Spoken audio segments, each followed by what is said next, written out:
अस्सलाम वालेकुम dear students, कैसे हैं आप सब लोग। इलेक्ट्रिसिटी एंड मैग्नेटिज्म कोर्स में मैं आपको वेलकम करता हूं। आज हमारा लेक्चर नंबर 3 है। फर्स्ट लेक्चर में हमने सिंपल इलेक्ट्रिक फील्ड को देखा। सेकंड लेक्चर में हमने इलेक्ट्रिक फील्ड लाइंस को देखा और इस लेक्चर में हम देखेंगे electric field due to an electric dipole. तो स्टार्ट करेंगे हम। सबसे पहले हम ये देखेंगे कि इलेक्ट्रिक डायपोल क्या होता है, फिर हम इलेक्ट्रिक डायपोल मोमेंट को देखेंगे और फिर हम जो इलेक्ट्रिक फील्ड है एक डायपोल की वजह से उसको कैलकुलेट करेंगे। तो सबसे पहले बच्चों, ये डायपोल होता क्या है, तो इसकी डेफिनेशन को हम देखते हैं ज़रा। डायपोल की डेफिनेशन है जी, two charges of opposite signs and equal magnitude. दो ऐसे चार्जेस जिनके साइन डिफरेंट होने चाहिए, एक पॉजिटिव चार्ज हो और एक नेगेटिव, लेकिन उनका मैग्नीट्यूड सेम होना चाहिए। ठीक है, यानी कि एक चार्ज का मैग्नीट्यूड अगर 1 कूलम है तो दूसरे का भी 1 कूलम ही होना चाहिए। सेपरेटेड बाय स्मॉल डिस्प्लेसमेंट या distance forms an electric dipole. तो बच्चों, ये दो पॉइंट चार्जेस हैं हमारे पास, एक पॉजिटिव चार्ज है, एक नेगेटिव चार्ज है, और इनके दरमियान जो डिस्प्लेसमेंट है वो d है। तो ये दोनों मिलकर क्या बना रहे हैं, एक इलेक्ट्रिक डाइपोल बना रहे हैं। बच्चों, इलेक्ट्रिक डाइपोल जो है ये बिल्कुल ऐसे होता है जैसे मेरे पास ये एक रॉड है और इस रॉड के एक एंड पर पॉजिटिव चार्ज है और दूसरे एंड पर नेगेटिव चार्ज है। हालांकि रियल में, असल में इन दो चार्जेस के दरमियान कोई फिजिकल मीडियम नहीं है, कोई भी चीज नहीं है, लेकिन ये डाइपोल जो होता है ये बिहेव ऐसे कर रहा होता है कि जैसे इन चार्जेस के दरमियान में कोई ऐसी चीज है जिसके जरिए हमने इन दोनों चार्जेस को बांधा हुआ है। तो वो चीज क्या है, वो है बच्चों इलेक्ट्रोस्टैटिक फोर्स ऑफ अट्रैक्शन या कूलम फोर्स। क्लियर हो गया। अब वो फोर्स फिजिकली तो नहीं होती, मतलब फिजिकली इस तरह नहीं होती कि वो नजर आ रही होती है आपको, तो फिजिकल वो चीज़ कोई दरमियान में नहीं होती, ठीक है, मतलब कोई ऐसी चीज़ नहीं होती, लेकिन फोर्स होती है जो इनको मिलाकर क्या बना रही होती है, दोनों चार्जेस को एक डायपोल बना रही होती है। बच्चों, केमिस्ट्री में आपने बहुत सारे डायपोल्स का जिक्र सुना होगा। मॉलिक्यूल्स जो हैं, बहुत सारे मॉलिक्यूल्स, उनके अंदर इलेक्ट्रिक डायपोल्स मौजूद होते हैं। सो इसीलिए इलेक्ट्रिक डायपोल्स की स्टडी जो है ये बहुत ही इंपॉर्टेंट है, फिजिक्स में भी और केमिस्ट्री में भी। इलेक्ट्रिक डायपोल की हमने डेफिनेशन कर दी है। अब हमने यहां पर एक बड़ी इंपॉर्टेंट चीज को डिफाइन करना है और वो है डायपोल मोमेंट। ये डायपोल मोमेंट क्या होता है बच्चों? डायपोल मोमेंट हमारे पास होता है product of magnitude of charge and displacement between the charges. बच्चों, डायपोल मोमेंट जो है ये एक वेक्टर क्वांटिटी होती है और इसको हम P से रिप्रेजेंट करते हैं, और ये प्रोडक्ट है किस किस का, चार्जेस का जो मैग्नीट्यूड है, किसी एक चार्ज का मैग्नीट्यूड हम ले सकते हैं और मल्टीप्लाई बाय इनके दरमियान जो डिस्प्लेसमेंट है। तो बच्चों, ये है हमारे पास डायपोल मोमेंट। अच्छा, इसको हमने P से रिप्रेजेंट किया है तो हम P से मोमेंटम को भी रिप्रेजेंट करते हैं, लीनियर मोमेंटम को हम P से पावर को भी रिप्रेजेंट करते हैं। तो आपने इन दो तीन चीज़ों को कंफ्यूज नहीं करना। क्लियर हो गया बच्चों? अब ये तो एक क्वांटिटेटिव डेफिनेशन है, एक मैथमेटिकल डेफिनेशन है कि जी इन दो चीज़ों का जो प्रोडक्ट है, इन दो क्वांटिटीज़ का जो प्रोडक्ट है, that is called dipole moment. अगर आपने इसको विजुअलाइज करना हो, इसके फिजिकल मीनिंग्स क्या हैं, अगर आपने इसको अंडरस्टैंड करना हो अपनी अंडरस्टैंडिंग के लिए, आम अल्फाज में ये क्या होता है, तो हम इसे कैसे जहन में रख सकते हैं? बच्चों, डायपोल मोमेंट हमें ये बताता है कि इस डायपोल की पोलैरिटी क्या है। मतलब ये कि यहां पर जब हमने डेफिनेशन किया ना, तो हमने यहां पर लिखा है कि सेपरेटेड बाय स्मॉल डिस्प्लेसमेंट। तो वो डिस्प्लेसमेंट कितना होना चाहिए? क्या चार्जेस के दरमियान हर डिस्प्लेसमेंट पर ही डायपोल बन जाता है या कोई खास डिस्प्लेसमेंट होता है? तो ये कौन स्पेसिफाई करता है कि कितना डिस्प्लेसमेंट होना चाहिए और कितना चार्ज होना चाहिए, और उनका जो प्रोडक्ट है अगर वो इतना आएगा तो वो डायपोल मोमेंट, वो डायपोल बनेगा। तो बेसिकली जो डायपोल मोमेंट है वो हमें ये बताता है कि इन चार्जेस के दरमियान कितना डिस्प्लेसमेंट हो और उसका जो मैग्नीट्यूड है चार्जेस का, ठीक है, वो कितना होगा तो डायपोल फॉर्म होगा। क्लियर हो गया? तो बच्चों बेसिकली डायपोल मोमेंट जो है वो हमें इस डायपोल की पोलैरिटी को स्पेसिफाई करता है, यानी कि हमें ये बताता है कि इन चार्जेस के दरमियान डिस्प्लेसमेंट और इन चार्जेस का मैग्नीट्यूड अगर उसको मल्टीप्लाई करें तो वो जो क्वांटिटी है उस क्वांटिटी वो। तो बच्चों आपको समझ आया कि डायपोल मोमेंट जो है वो बेसिकली इस डायपोल की पोलैरिटी को स्पेसिफाई करता है, यानी कि हमें ये बताता है कि इनके दरमियान जो डिस्प्लेसमेंट है अगर हम उसको इनके चार्जेस के मैग्नीट्यूड से मल्टीप्लाई करें तो एक डायपोल बनेगा। ठीक है, तो ये उसकी स्पेसिफिकेशन है डायपोल की, जिसे हम कहते हैं डायपोल मोमेंट। अच्छा जी, अब हमारा जो टॉपिक है असल में वो ये है कि हमने इस डायपोल की वजह से इस पॉइंट P पर, किसी भी पॉइंट पर, कोई आर्बिट्रेरी पॉइंट आप ले लें, तो किसी भी आर्बिट्रेरी पॉइंट पर हम देखना चाहते हैं कि इस पूरे डायपोल की वजह से नेट इलेक्ट्रिक फील्ड या टोटल इलेक्ट्रिक फील्ड कितना है। क्लियर हो गया? तो बच्चों इसके लिए यहाँ पर कुछ चीज़ें हैं हमें देखनी होगी, डायग्राम को ज़रा तसल्ली से आप समझिएगा। ये पॉजिटिव चार्ज है और इस चार्ज की वजह से ये एक इलेक्ट्रिक फील्ड लाइन जा रही है। इसी तरह से आपको पता है कि पॉजिटिव चार्ज की वजह से जो इलेक्ट्रिक फील्ड लाइन होती है वो आउटवर्ड होती है, और ये एक नेगेटिव चार्ज है, ये इसकी इलेक्ट्रिक फील्ड लाइन है। आपको पता है कि नेगेटिव चार्ज की जो इलेक्ट्रिक फील्ड लाइन है वो इनवर्ड होती है। ठीक है, इस पॉइंट पर अब हम देखना चाहते हैं कि जो रिजल्टिंग इलेक्ट्रिक फील्ड है, जो नेट इलेक्ट्रिक फील्ड है, वो कितना है। बच्चों किसी भी वेक्टर का, इलेक्ट्रिक फील्ड एक वेक्टर है, और किसी भी वेक्टर का मैग्नीट्यूड निकालने का तरीका यह है कि आप उस वेक्टर के एक्स कंपोनेंट का स्क्वायर करें, वाई कंपोनेंट का स्क्वायर करें, उनको सिंपली ऐड करें। ठीक है जी, तो हमारे पास क्या आ जाएगा? हमारे पास आ जाएगा मैग्नीट्यूड। क्लियर हो गया? अंडर रूट भी ऊपर होना चाहिए। अच्छा जी, अब यहां पर हमें इसका मतलब है कि अगर हम यहां पर इलेक्ट्रिक फील्ड का मैग्नीट्यूड निकालना चाहते हैं तो हमारे पास एक तो इलेक्ट्रिक फील्ड का जो एक्स कंपोनेंट है यहां पर वो होना चाहिए, और यहां पर जो नेट इलेक्ट्रिक फील्ड है उसका वाई कंपोनेंट। तो उसके लिए ये जो इलेक्ट्रिक फील्ड्स हैं दोनों, पॉजिटिव चार्ज का इलेक्ट्रिक फील्ड और नेगेटिव चार्ज का इलेक्ट्रिक फील्ड, इनको एक्स और वाई कंपोनेंट्स में, यानी कि इनके जो रेक्टेंगुलर कंपोनेंट्स हैं एक्स और वाई, उसमें डिवाइड कर लें। बच्चों अगर मैं इस लाइन को थोड़ा आगे एक्सटेंड कर लूँ तो ये इलेक्ट्रिक फील्ड लाइन है पॉजिटिव चार्ज का। इस इलेक्ट्रिक फील्ड के दो कंपोनेंट होंगे, ये होगा इस इलेक्ट्रिक फील्ड का एक्स कंपोनेंट और ये होगा इस इलेक्ट्रिक फील्ड का वाई कंपोनेंट। इसी तरह से ये नेगेटिव चार्ज का इलेक्ट्रिक फील्ड है, तो ये होगा नेगेटिव चार्ज के इलेक्ट्रिक फील्ड का एक्स कंपोनेंट और ये होगा नेगेटिव चार्ज के वाई कंपोनेंट, नेगेटिव चार्ज का जो इलेक्ट्रिक फील्ड है उसका वाई कंपोनेंट। तो बच्चों ये देखें, पॉजिटिव चार्ज की इलेक्ट्रिक फील्ड का एक्स कंपोनेंट और नेगेटिव चार्ज की इलेक्ट्रिक फील्ड का एक्स कंपोनेंट, आप देख रहे हैं दोनों ऑपोजिट हैं, लेकिन पॉजिटिव और नेगेटिव चार्ज, इन दोनों चार्जेस की इलेक्ट्रिक फील्ड के जो वाई कंपोनेंट्स हैं वो दोनों सेम डायरेक्शन में। देखें ई नेगेटिव वाई, नेगेटिव चार्ज का जो इलेक्ट्रिक फील्ड है उसका वाई कंपोनेंट और पॉजिटिव चार्ज का जो इलेक्ट्रिक फील्ड है उसका वाई कंपोनेंट, ये दोनों वाई कंपोनेंट जो हैं वो सेम डायरेक्शन में हैं, लेकिन दोनों के जो एक्स कंपोनेंट है वो अपोजिट डायरेक्शन में। तो पहले हम अलॉन्ग एक्स एक्सिस सारी कैलकुलेशन कर लेते हैं। तो अलॉन्ग एक्स एक्सिस जो हमारा फील्ड होगा वो बराबर होगा, टोटल फील्ड हमारा किसके बराबर होगा?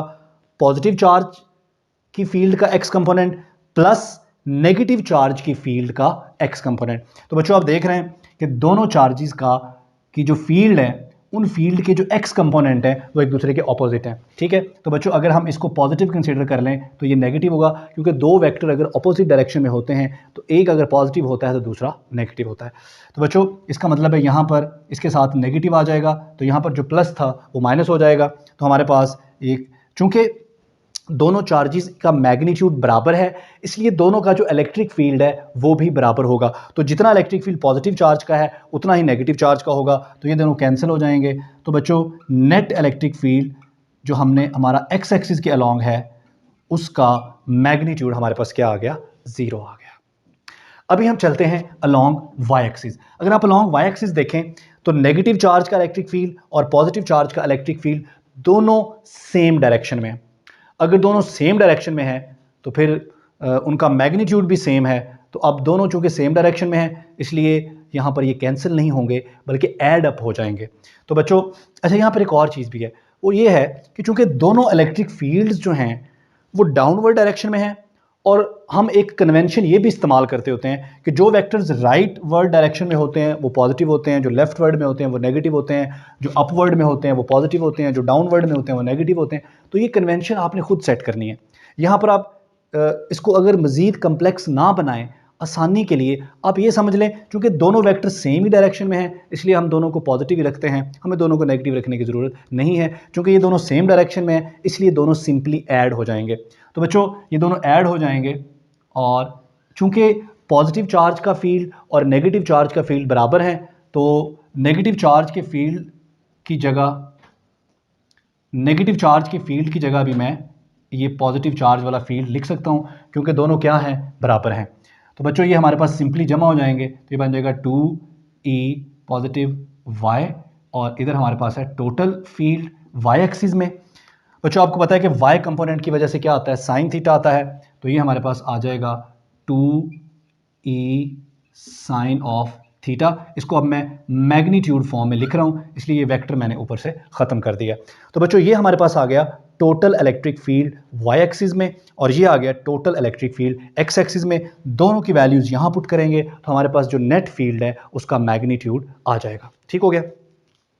यहाँ पर जो इलेक्ट्रिक फील्ड है बच्चों, इलेक्ट्रिक फील्ड हमने इससे पिछली जो फर्स्ट लेक्चर था उसमें देखा था कि इलेक्ट्रिक फील्ड का जो मैग्नीट्यूड है, इलेक्ट्रिक फील्ड का मैग्नीट्यूड बराबर होता है E इज इक्वल टू के क्यू ओवर आर स्क्वेयर। तो यहाँ पर वैल्यूज़ पुट कर दें, हमारे पास आ जाएगा 2 और E की जगह के क्यू ओवर आर स्क्वेयर और साइन ऑफ थीटा। बच्चों ये आर देखें, आर इस चार्ज से इस पॉइंट तक जो डिस्टेंस है वो आर है, इसी तरह इस चार्ज से इस पॉइंट तक जो डिस्टेंस है वो भी आर है, लेकिन इस पॉइंट से हमारे डाइपोल का जो मिड पॉइंट है उसका फासला क्या है, x है। तो अभी यहाँ पर हम साइन थीटा की वैल्यू कैलकुलेट कर लेते हैं। ठीक है जी, ये सारी चीज़ें अगर आपने नोट करनी है तो आप इसको नोट कर लीजिए। ठीक है जी, उसके बाद मैं इसको अरेज करने लगा हूँ।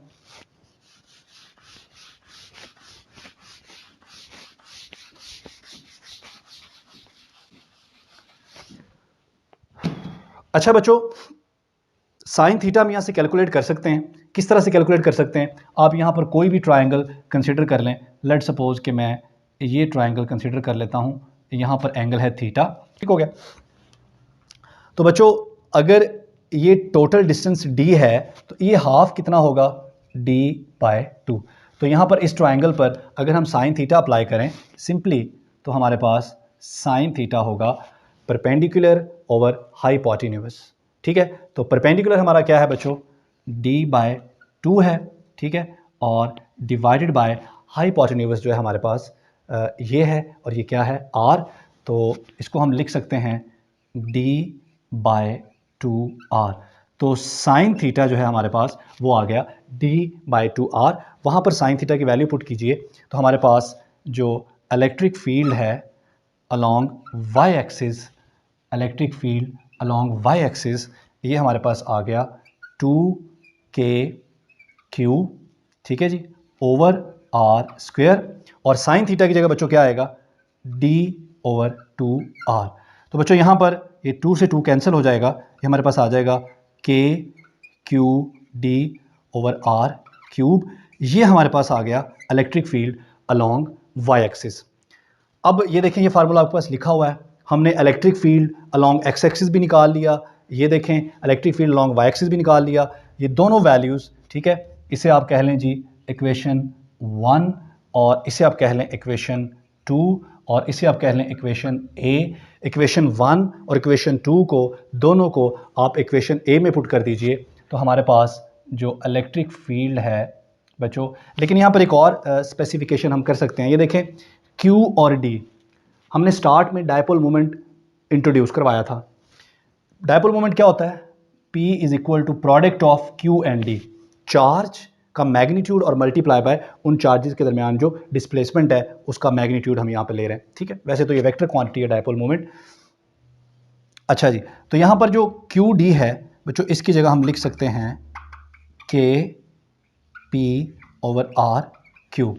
ठीक हो गया, तो हमारे पास EY आ गया KP ओवर R क्यूब। तो यहाँ आप पुट कीजिए अंडर रूट EX का स्क्वायर वो क्या है 0 प्लस ई वाई का स्क्वायर, वो क्या है के पी ओवर आर क्यूब। तो बच्चों ये हमारे पास क्या बन गया, इसका भी स्क्वायर है, तो ये स्क्वायर स्क्वायर रूट कैंसिल हो जाएगा, तो हमारे पास जो इलेक्ट्रिक फील्ड आ जाएगा ये आ जाएगा के पी ओवर आर क्यूब।